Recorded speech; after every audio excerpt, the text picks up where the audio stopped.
Eco Park. Welcome po tayo dito sa vlog. Yan si Francis. Mga bakawan po, mga bakawan. Yan. Kabusaw Wetland Ecotourism and Conservation Project ng government po to. Ano po ng DNR at ng LGU ng Kabusaw po project.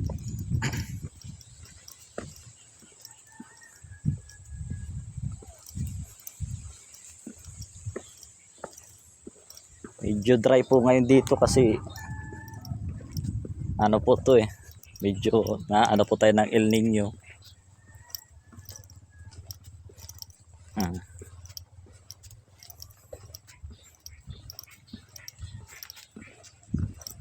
Yan po mga bakawan. Kiran mo ako. Kiran mo. Pa-picture tong isa. Presko po dito. Solid po yung pagpunta nyo dito. Napaka presko po.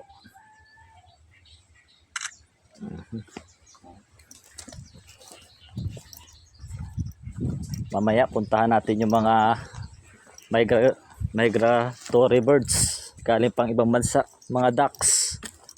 Pero may mga local din pong mga dito ibon na matagpuan dito sa ating Pilipinas.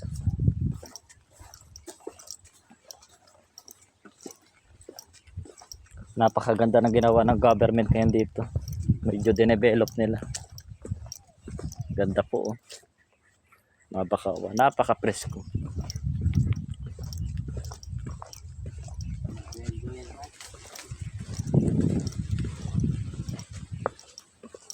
Ito mga bakawan na to po. Ganda.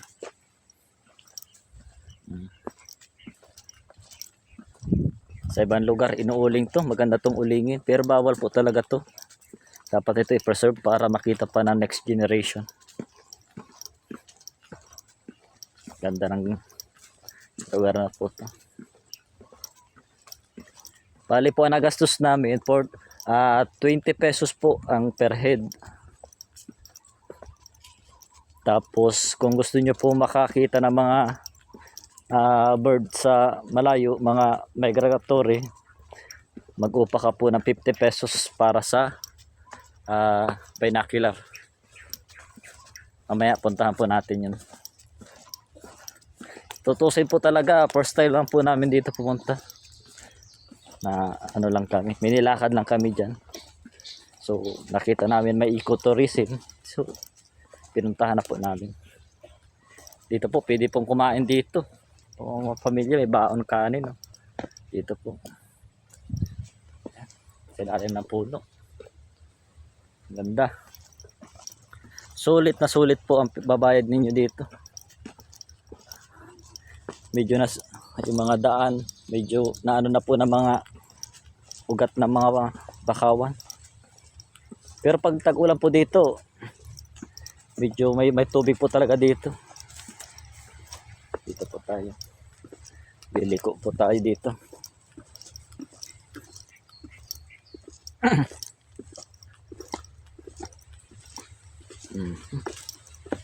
Ganda.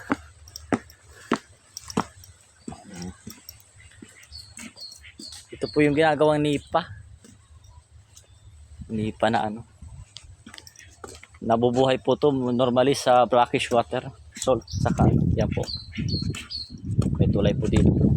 Yan po. Mabakawan na po yan.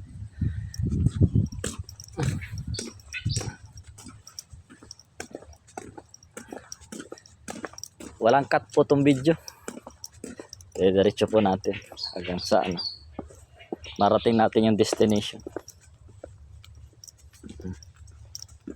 Ganda po dito. Nakakapasyal po kayo.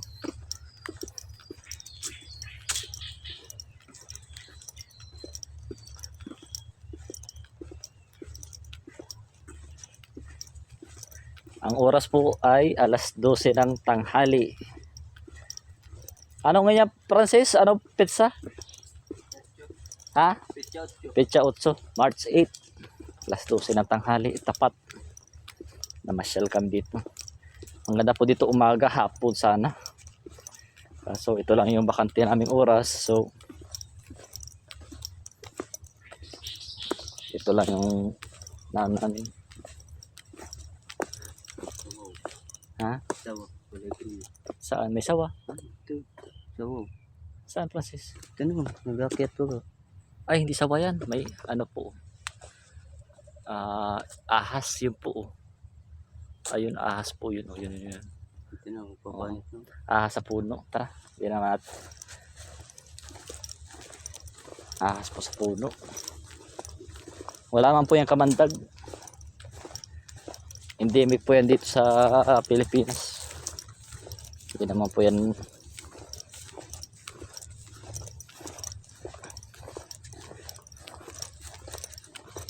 Dapat po ang papasal dito yung medyo malakas-lakas yung paa. Hindi naman sa ano, kasi pag matanda na ugod-ugod, hindi naman sa pagkaano ng tao, mahirapan po. Kasi may mga ganito yung daan nila may mga tulay-tulay, hindi para kasi dito makadaan po yung tubig. Yung ano niya.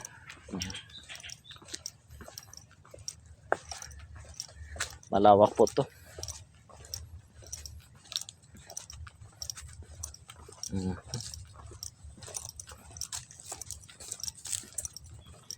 Nasa 500 meters daw po itong nilalakad namin. Right.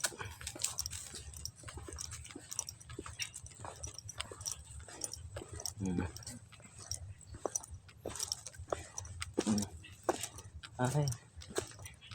Meron po sila ditong kubo-kubo.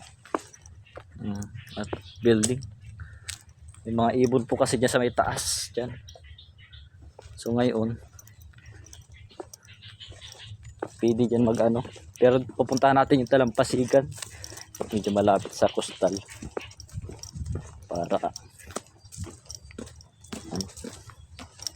kita natin mga ibon. Yun ang ano.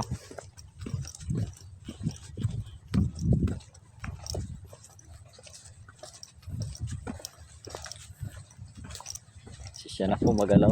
Ayan na. Dito na po tayo. Ganda.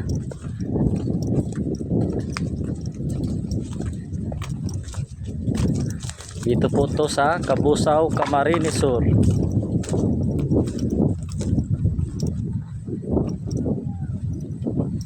Ito na po yun.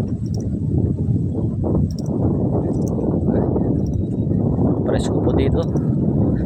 Ma'am, sir.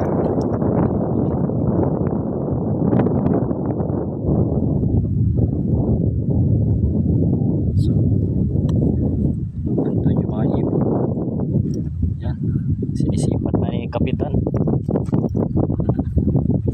Ano parang sis? Ayos? Adjust mo. Ganda po dito. Ito po, ano po to? San Miguel Bay. Ito San Miguel Bay. Ito po yung matagpuan sa Cabusao, Camarines. Hindi natin masok.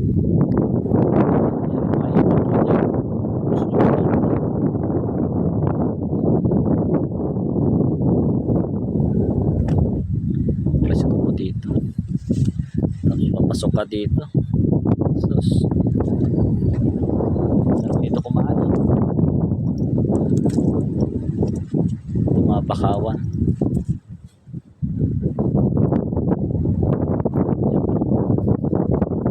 Medyo low tide po ngayon. Kaya high tide po. Hindi mataas-taas dito ang tubig. Para po may isda nga po na ito. Alright guys, hanggang dito na lang ang vlog ko po. Salamat sa inyo. Bye bye.